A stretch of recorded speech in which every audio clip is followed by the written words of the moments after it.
Ciao a tutti, oggi preparo i miei bomboloni con crema pastiggera, sofficissimi e profumati alla vaniglia e limone. Quei bomboloni che quando li mangi ti si apre un mondo di bontà. Volete vedere come si preparano a casa in modo semplice? Seguite la videoricetta. Trovate gli ingredienti nell'info box sotto il video e nel blog.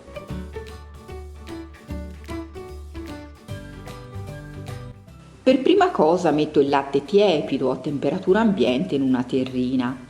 Aggiungo lo zucchero ed il lievito di birra. Mescolo il tutto.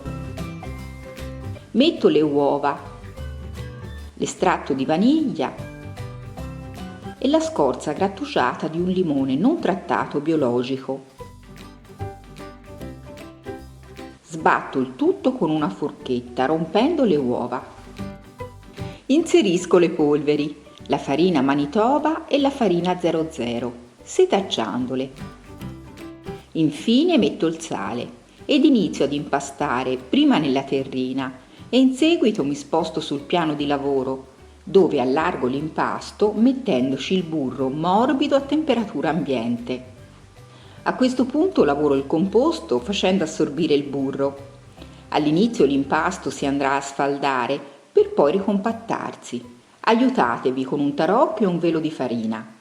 Non esagerate con la farina, l'impasto dovrà risultare morbido e appiccicoso.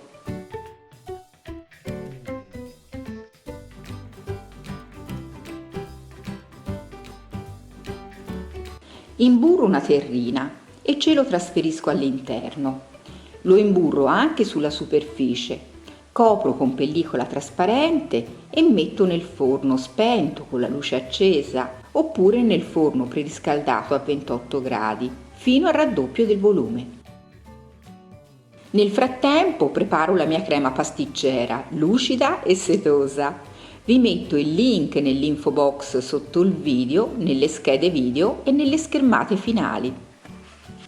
A volume raddoppiato faccio cadere l'impasto sul piano di lavoro infarinato e rompo la lievitazione sgonfiandolo e piegandolo su se stesso.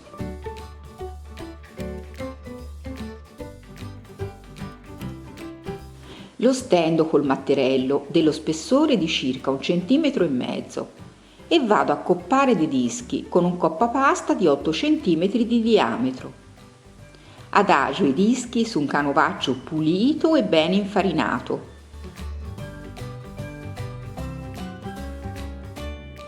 Ricompatto i ritagli e lascio rilassare l'impasto per 10 minuti coperto con pellicola prima di stenderlo. Coppo altri dischi fino a finire l'impasto. Con le dosi che vi ho dato ho ottenuto 15 dischi. Li copro con un canovaccio e li lascio lievitare fino al raddoppio del volume, per 45 minuti, un'ora, nel forno spento con la luce accesa. Ed ecco i dischi pronti, ben lievitati.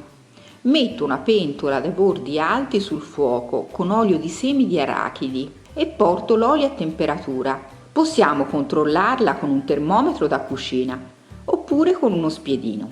La cosa fondamentale è che la fiamma dovrà rimanere bassa nel fornello più piccolo. La temperatura ideale per la frittura dei bomboloni non dovrà superare i 170 gradi.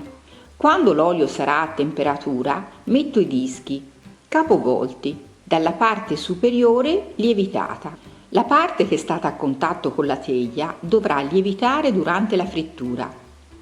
Non appena il bombolone sarà gonfiato, lo giro. La cottura dovrà essere dolce e di circa 1,5 minuti, 2 minuti per lato. Ovviamente controllate a vista la frittura per evitare che il bombolone si possa cuocere troppo.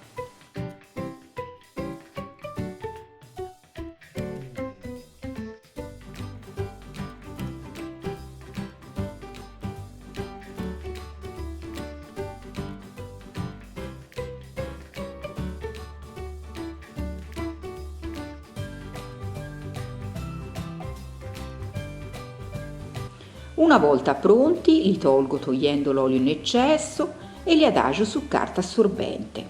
Procedo in questo modo fino a friggerli tutti. Una volta pronti li passo nello zucchero semolato quando sono ancora tiepidi, altrimenti lo zucchero non si attaccherà.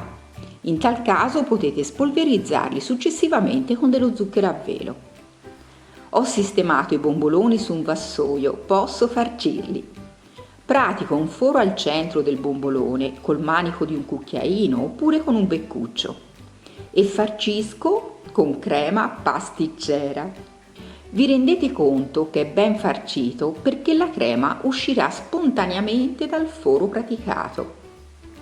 A questo punto possiamo servire e mi sbilancio a cuore aperto dicendovi che sono spettacolari. Mi chiederete come mangiarli il giorno successivo. Semplicemente scaldandoli nel fornetto, torneranno come appena fatti. Spero che la ricetta vi sia piaciuta, fatemelo sapere con un like o un commento sotto il video. Attivate la campanella delle notifiche del canale, così sarete avvisati quando pubblicherò nuovi video. Mi trovate anche sulla pagina Facebook e Instagram delle ricette di Terrore e Splendore. Se realizzate le mie ricette, taggatemi su Instagram, condivido sempre nelle storie le vostre creazioni. Un bacione grandissimo, a presto!